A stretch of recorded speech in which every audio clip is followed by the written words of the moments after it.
నమస్తే. లో పార్ట్ మీరు కేవలం అపార్చునిటీసే గాకుండా మిగతా అన్ని పారామీటర్స్ గూడా పట్టించుకొని మీ పిల్లలకి ఎంకరేజ్ చేయండి. వారికి విడమర్చి చెప్పండి. Interest, aptitude, personality, practical applicability and opportunity. నేను మీకు సింపుల్ ఎగ్జాంపుల్ చెప్తాను. నేనొకసారి ఒడిస్సాకు ఒక 2 సంవత్సరాల కిందెళ్ళాను ఒక సెమినార్‌కి. బిర్లా గ్లోబల్ యూనివర్సిటీకెళ్ళాను. బిర్లా గ్లోబల్ ఓపెన్ యూనివర్సిటీకెళ్ళిన తర్వాత నేను భువనేశ్వర్ నుండి పూరీకెళ్ళాను. సరే పూరీ కోనార్క్ సన్ టెంపుల్‌కెళ్ళా. వెళ్ళేటప్పుడు బస్‌లో ఎళ్ళాను. గవర్నమెంట్ బస్‌లో నేను ఇంకో ఫ్రెండ్ కలిసాం. వెళ్ళినప్పుడు అక్కడ ఒక అమ్మాయిని చూసాను బస్‌లో. She is doing degree. Degree Odia and Hindi అనుకుంటా. ఒడియా లిటరేచరో, హిందీ లిటరేచరో చేస్తుందామె డిగ్రీలో. సో, మాట్లాడుతూ అడిగారు. "అమ్మ నువ్వేమైతావమ్మా" అని అడిగారు. అడిగితే ఆమె ఏం చెప్పిందంటే, she said that she wanted to become A ticket issuing officer in railway department. Railway డిపార్ట్మెంట్‌లో టికెట్ ఇచ్చేవాళ్ళుంటారు. టికెట్ ఇష్యూయింగ్ క్లర్క్ అవుతానని చెప్పిందామె.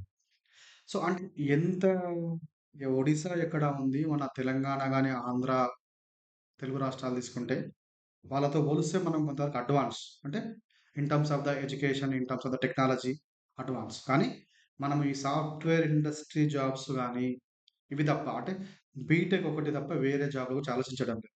మళ్ళీ ఆలోచిస్తే పోలీస్ ఒకటి, మళ్ళీ టీచర్ ఇవి రెండే. అయితేనా సాఫ్ట్‌వేర్ జాబ్స్, లేకపోతేనా పోలీసు, టీచర్ జాబు.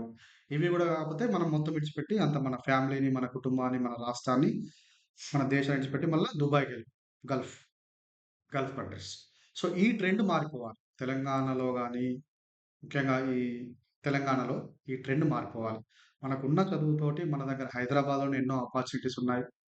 సో, ఆ హైదరాబాద్ గాని, second 2 tier cities even Karimnagar, Warangal, పెద్ద సిటీస్ నిజామాబాద్, ఖమ్మం, నల్గొండ, ఇక్కడ రకరకాల జాబ్స్ ఉన్నాయి.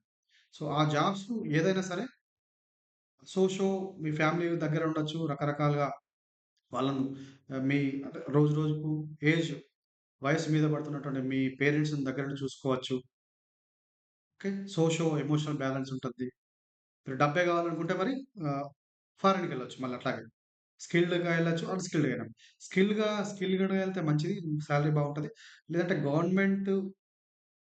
గవర్నమెంట్ వాళ్ళు చూపించినటువంటి ట్రైనింగ్ తీసుకొని గవర్నమెంట్ గుర్తింపు పొందిన సంస్థల లోపల ట్రైనింగ్ తీసుకొని దుబాయ్‌కైనా ఎక్కడికైనా వెళ్ళినా కూడా పర్వాలేదు. కానీ దుబాయ్‌లో సిట్యుయేషన్ చూస్తాం మనం. ఇటువంటి అన్‌సర్టెన్ సిట్యుయేషన్‌లో ఈ వార్ కైండ్ ఆఫ్ సిట్యుయేషన్ వచ్చినప్పుడు ఏమైనా అన్‌ఎక్స్‌పెక్టెడ్‌గా ఏమన్నా సిట్యుయేషన్ వచ్చినప్పుడు అది మన మన కేవలం ఎంప్లాయ్‌మెంట్ పైనే కాదు. మన ఇన్‌కమ్ పైనే కాదు. మన లైఫ్ పైన కంప్లీట్‌గా నెగెటివ్ ఇంపాక్ట్ పడుతుంది. సో, ఆ ఇంపాక్ట్ మన ఇండియాలో ఉన్న పేరెంట్స్ పైన పడుతుంది. కాబట్టి జాగ్రత్తగా నిర్ణయం తీసుకుంటే మంచిది. స్కిల్డ్ లేబర్‌కి ఇప్పటికీ ప్రొటెక్షన్ ఉంటుంది. గవర్నమెంట్ ద్వారా వెళ్ళినటువంటి వాళ్ళకి. కాబట్టి మనకొచ్చిన ఆ డిగ్రీ లెవెలో, ఇంటర్మీడియేట్ లెవెల్ వరకు చదువుకున్న తర్వాత దానికి సరిపోయేటువంటి మీ ఇంట్రెస్ట్‌ని బట్టి ఒక మంచి కోర్స్ చేసి ఫారెన్‌కెళ్తే బావుంటుంది. But my advice is better to stay here because it is a 21st century world and there are so many opportunities within our country also. Within our country or within our state or within our major metropolitan cities or 2 tier cities. So, మరి అదొకటి example. Another one is నేను Narsing institute of management స్టడీస్‌లో ah, ఆహ్, ఒక parents వాళ్ళొచ్చారు. Counselling కోసమని. అంటే లా course ఇట్లా ఉంటుంది. ఇక్కడ ఫీజేంటిది దాని గురించి కౌన్సెలింగ్ కోసం వచ్చారు. సో, అక్కడ ఒక అబ్బాయిని కలిసాను. నైన్త్ క్లాస్ చదువుతున్నప్పుడు. థిస్ ఈస్ అబౌట్ 2 ఇయర్స్ కింద. అప్పుడు ఒక అబ్బాయి నైన్త్ క్లాస్ చదువుతున్నాడు. ఆ అబ్బాయిని నేను "ఏం చేస్తావు బాబు" అని అడిగాను. చేస్తే ఆ అబ్బాయి చెప్పాడు, "he said I want to become a cricketer. They are from Hyderabad." So, cricketer అని చెప్పాడు. నేను కొంచెం వరకి I was little surprised. First answer Odisha చెప్పిన అమ్మాయి కూడా సర్ప్రైజ్ అయ్యాను. ఎందుకంటే ఎంత డెడికేషను, ఎంత డిటర్మినేషను, ఎంత ఫిక్స్‌గా ఉంది ఆమె. She wanted to become a clerk కావాలని చెప్పి. She is also taking coaching. ఇక్కడ ఈ అబ్బాయి కూడా ఈయన పేరు రణధీరో సమ్ ఏదో పేరు గుర్తుంది. సో, ఆ అబ్బాయి ఇలా చెప్పాడు. క్రికెటర్ కావాలి. ఎందుకు మరి రీజన్ ఏంది క్రికెటర్ ఎందుకు కావాలనుకుంటున్నావు? వేరే వాళ్ళతో పోలుస్తేనేమో నువ్వు వేరే వాళ్ళతో సాఫ్ట్‌వేరు, డాక్టరు, ఇంజినీరు, టీచరు అట్లా చెప్తారు కదా! మరి నువ్వు చెప్తావు కారణం ఏంటి అంటే, he said that his maternal uncle is already A cricketer.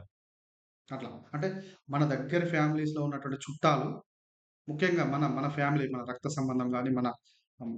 భర్త సైడ్ లేదా భార్య సైడ్ ఉన్నటువంటి చుట్టాల్లో కొంచెం దగ్గర, ఇంకొంచెం ఎక్స్‌టెండెడ్ ఫ్యామిలీలో ఉన్నటువంటి వాళ్ళు చేసే ప్రొఫెషన్ మన పిల్లలకి ఎట్లా ఇన్‌ఫ్లూయెన్స్ అవుతుంది చూడండి. సో, వాళ్ళ మామ క్రికెట్ ఫీల్డ్‌లో ఉన్నాడు కాబట్టి వాడిని గూడా క్రికెట్ ఫీల్డ్‌లో ఉండాలని చూస్తారు. So, he is going to coaching also every day. So, మరి ఈ క్రికెటర్ అవుతారని చెప్పడానికి కారణం ఏంది? వాళ్ళ పేరెంట్స్ కూడా ఆ అబ్బాయికి ఎంకరేజ్ అంటే ఆయన ఉన్న ఇంట్రెస్ట్‌ని ఎంకరేజ్ చేస్తూ, గౌరవించి ఆయనలో ఉన్న టాలెంట్ మేబీ ట్రైనింగ్ ట్రైనింగ్ పంపియడం ద్వారా చిన్నప్పుడంటే higher class, eighth class, ninth class, 10థ్ క్లాస్ డైలీ పంపియడం ద్వారా ఆయనలో కొంచెం స్కిల్స్ పెంచుతారు. ఆప్టిట్యూడే కాకుండా. ఇంట్రెస్ట్ ఉంది. ఆప్టిట్యూడ్ ఉంది. ఆ స్కిల్స్ దే ఆర్ ఇంక్రీజింగ్. తర్వాత అంటే వాళ్ళు ఎంకరేజ్ చేస్తున్నారు. They are also second generation or third generation. He he is a he is a is a ah, I think he is a ah, lecturer in a college. Lecturer in a college. Okay. Famous engineering college. So, అట్లా వాళ్ళ నాన్న. So, అట్లా వాళ్ళు encourage చేయడం వల్ల పిల్లలు shine కావడానికి అవకాశం ఉంటుంది. వాళ్ళు ఇప్పుడు ఈ క్రికెటర్ అనే అబ్బాయి స్టేట్ లెవెల్, నేషనల్ లెవెల్ వెళ్తాడనేటువంటిది వెళ్ళొచ్చు, వెళ్ళకపోవచ్చు. But they are respecting his interest and encouraging him.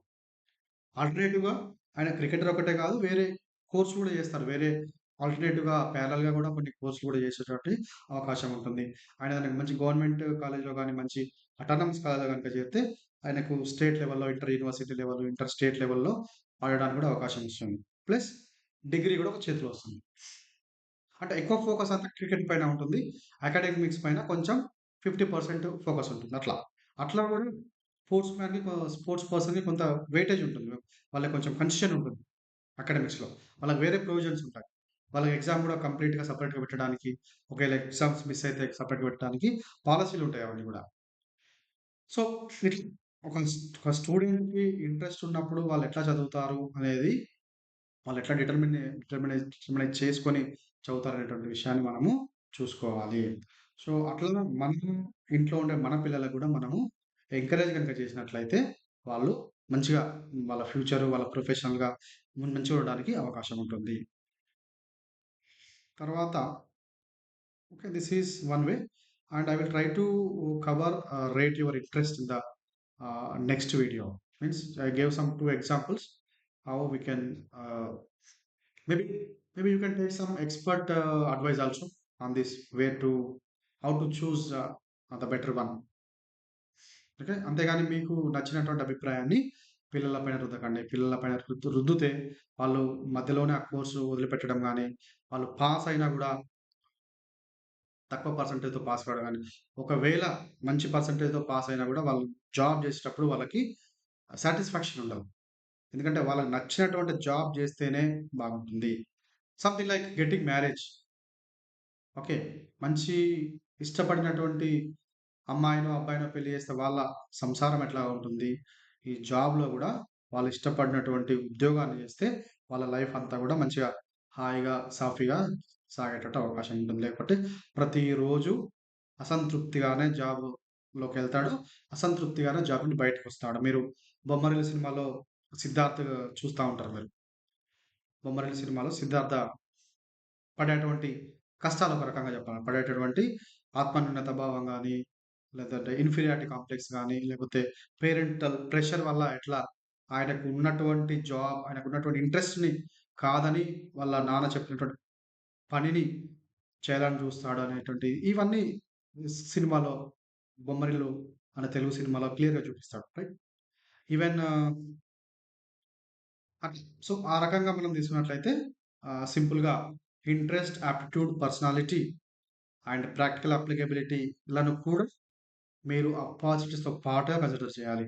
కేవలం అపార్చునిటీసే పరిగణించకుండా, ఈ మిగతా వాటిని కూడా పరిగణించి, మీరు నిర్ణయం తీసుకున్నట్లయితే మీ పిల్లల యొక్క బంగారు భవిష్యత్తుకు బాటలు వేసినటువంటి వారవుతారు. సో, నా యొక్క gentle uh, sincere request to all the Telugu parents is so respect your children interest. ఒకవేళ అది మీకు లేదు లేదా దానికి నిజంగానే ఏదైనా ఉన్నప్పుడు కన్విన్స్ చేయండి వాళ్ళని. స్టూడెంట్‌ని కన్విన్స్ చేయండి. ఇది ఇట్లా ఉంటది బాబు. ఇది ఇట్లా ఉంటది. అందుకని నువ్వు ఇది తీసుకుంటే బాగుంటదని కన్విన్స్ చేయండి. ఆయనే లేదా ఆ అమ్మాయి, ఆ అబ్బాయి కన్విన్స్ అయిన తర్వాత you can take the proper decision. Complete ఆయన డెసిషన్‌కే వదిలేయండి అని చెప్పడం లేదు. కన్విన్స్ చేయండి. అర్థం చేసుకునే విధంగా ఆయనను ఒప్పించండి. అంతేగాని అది కూడా మెకానికల్‌గా కాదు. కంప్లీట్ మనస్ఫూర్తిగా క్లియర్‌గా అర్థం చేసుకున్న తర్వాతనే ఆ కోర్స్ తీసుకునే విధంగా సైన్స్ కోర్స్ కావచ్చు, ఆర్ట్స్ కావచ్చు, సోషల్ సైన్స్ కావచ్చు, కామర్స్ కావచ్చు, ఇంజినీరింగ్ కావచ్చు అట్లా. Okay. Thank you so much.